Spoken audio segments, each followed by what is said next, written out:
No. How do you feel about that result? Oh, well, fantastic. I'm very pleased to be there. Yeah. Obviously, I would have liked to have gone to America, as we all did. That's what we set out for. But I think Gareth's speech was absolutely brilliant. So I've got no complaints about that. And it's just been a great event.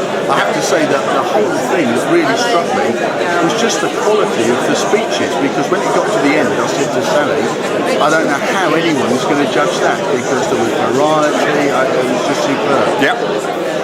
You seemed slightly uncharacteristically subdued by your standards. And when? In your speech, I thought you weren't. There wasn't the oomph that is normally there. Was your preparation affected by the events of the past week or so? No, I don't. Because you weren't originally coming. No, because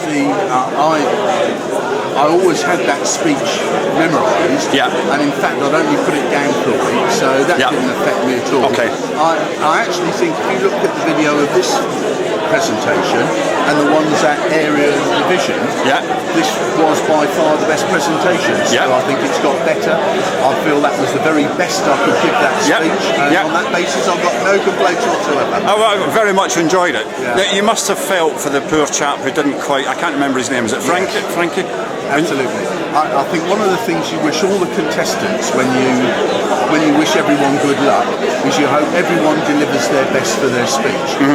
Then it's up to the judges, and you all know you've had a good contest even if you don't get the top prize.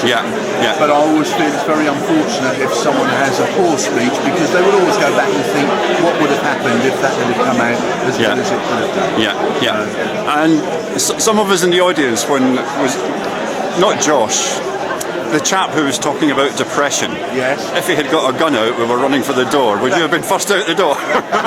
well, maybe. I think there's always a big risk, a very close margin between revealing a little bit of yourself and revealing something so deep and personal that sometimes that can work against you. And I guess perhaps from the positions it worked against him.